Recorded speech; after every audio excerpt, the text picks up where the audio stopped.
Well, we had worked on it for about 3 years before the first product was released. The Vermouth de Trino and the Vermouth Canado were the two first expressions we brought out. We wanted to do a range, and for us, the challenge was finding someone we could work with to develop these vermouths based upon these old recipes.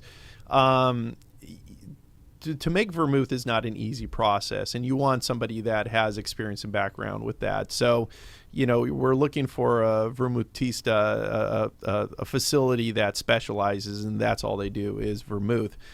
In Italy, the laws are pretty strict. A winemaker cannot make their own vermouth because the aspect of vermouth that requires the use of high proof is prohibited in a winemaking facility. So a winemaker can't turn his wine into a vermouth. A winemaker needs to take his wine to a vermouth producer and then have it created and turned into a vermouth, and then it could be shipped and sold from there. So we wanted to find a vermouth specialist. The ones we approached, for the most part, they all had kind of a library of recipes, and their preference was, why don't you just pick one that we've already, worked out, and we'll just put your name on it. But that wasn't something we wanted to do. Plus, when we tasted them, we felt they were just okay. They weren't great.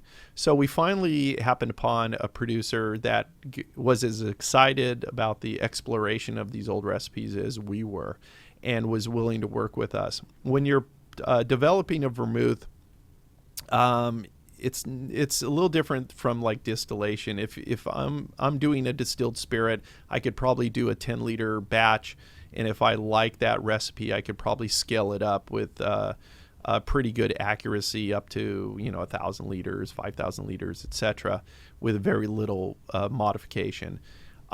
With vermouth, if you do less than 100 liters, then if you try to scale it up, because you're using very small quantities of these extracted herbs, that just a slight rounding error could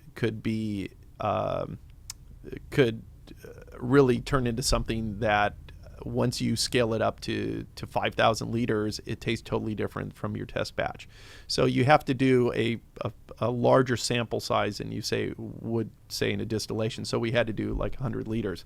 Well, there were a number of tests where the 100-liter batch was produced, and we took one taste and said, nah, that's not great.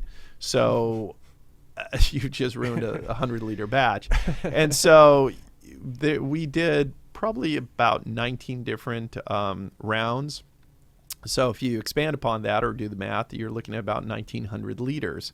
Well, it got to the point to where the producer we were working with said, okay, have you come across a recipe that you like yet? I mean, because we're doing all these test batches, it's starting to get a little worrisome because we're using a lot of wine up, and I'm afraid that we may end up having somebody from the Italian government come in and say, can you account for all this wine, or are you selling it out the back door?